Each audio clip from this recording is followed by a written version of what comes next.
Welcome to the Critically Clueless. I'm the Monk, and today we're in Wasteland 3 doing another build guide. Now, this is one of my advanced build guides. This is for a flamethrower, a big gun build. And today I'm going to try and show you complete endgame, what I would do and how I would do it. So for the background, we have chosen Disciple of Metal. This gives us a massive 15% damage bonus to fire, which for what we're doing, this is going to work really well. If you're going to do this from the very start, obviously I've just chosen big guns. That's what he's got on him right there. And this is how I would do him from level 1. Now, I wouldn't recommend necessarily doing a flamethrower build from level 1.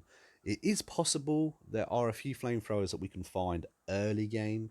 But again, I wouldn't actually recommend it, but this is exactly the same kind of build that you would use if you were going to use the heavy machine gun as well. Obviously, we're going to double down on the fire damage on this one, steering away from explosives, which I would put on my heavy machine gun build.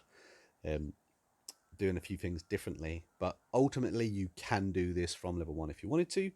And as you can see, I'm putting on the stats that I would put on as I leveled up.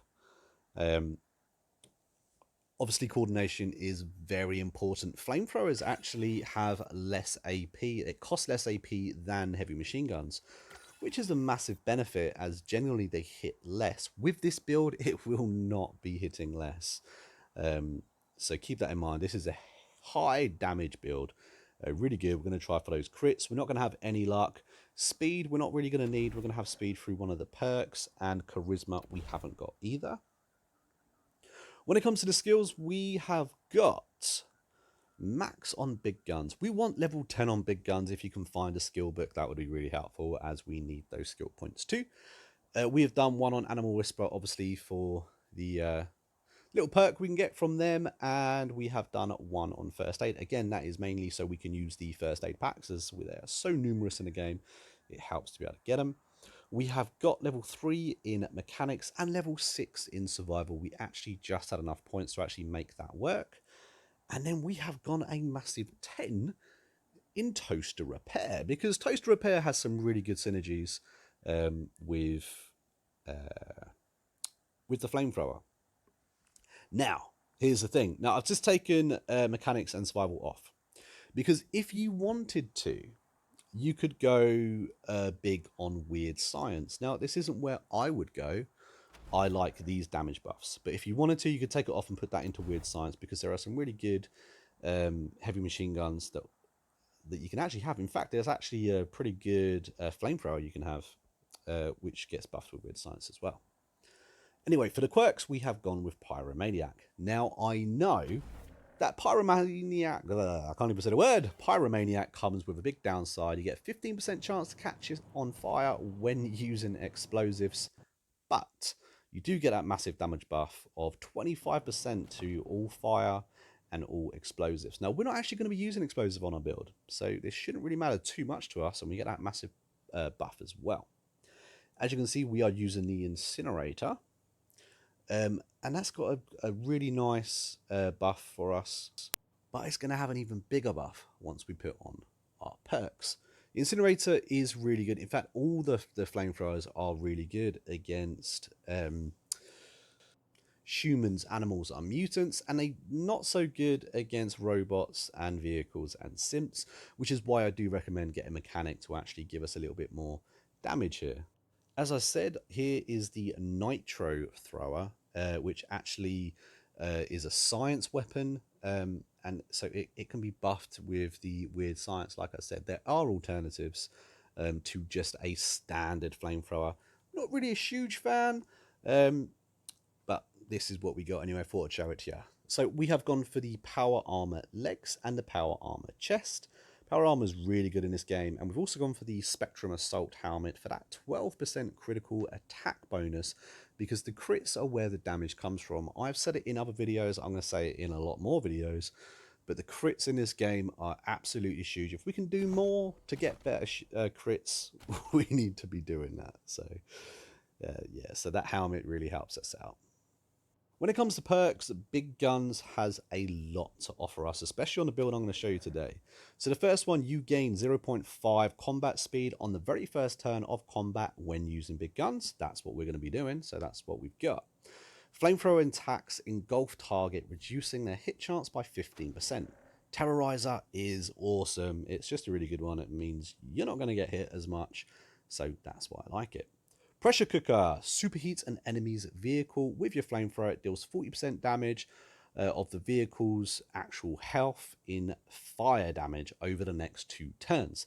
This is really good, guys. It can't be overstated enough. It's very good anyway. Just make sure you actually get it.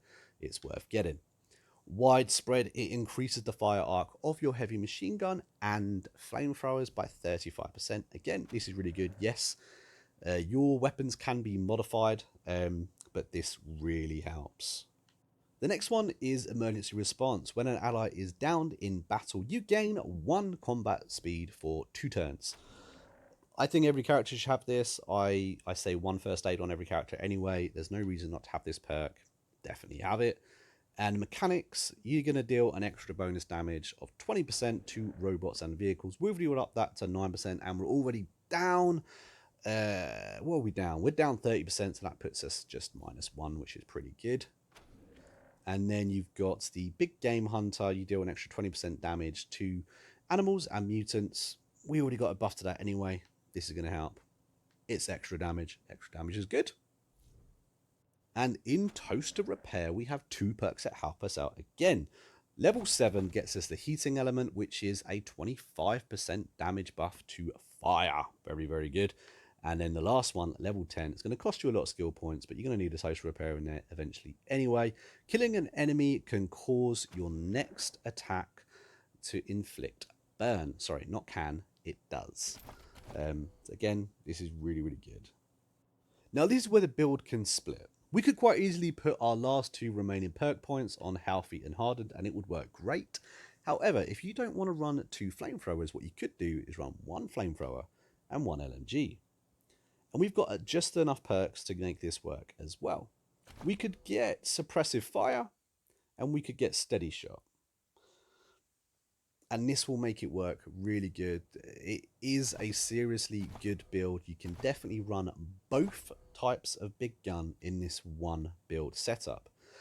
The only difference is instead of running, is it Nidhogg? I'm not sure how to pronounce it, but instead of running that, which uses explosive ammos, we just use a regular heavy machine gun, which will do us regular damage. Now, what it means is we've got a choice in battle. Sometimes these machine guns actually comes with extra perks as well. So it really does give us the extra choices that we may need to hit that extra damage. Now remember, the heavy machine guns usually cost a little bit more AP than the flamethrower.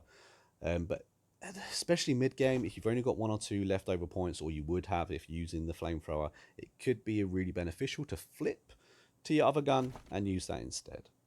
So this has been my Flame on build. This is my ultimate flamethrower guide. Yes, he's using a heavy machine gun as well, but this build really, really works, and it's going to work in Supreme Jerk too. If this build doesn't work in Supreme Jerk for you, let me know. I'd like to see the footage, because I would bank that this build does work. I know it works. It's working for me right now. But I've been a monk, and we've been a Critically Clueless. If you enjoyed this video, maybe think about giving that a big like, comment your thoughts downstairs, and tell me what you would do differently. And if you're not subscribed, maybe think about subscribing, because we're still chasing that big 1,000. We're a long way away, but every subscription really counts so much to us, and really appreciate everything you do. So again, I'll catch you guys soon. I hope you enjoyed this video, and we'll see you in the next one.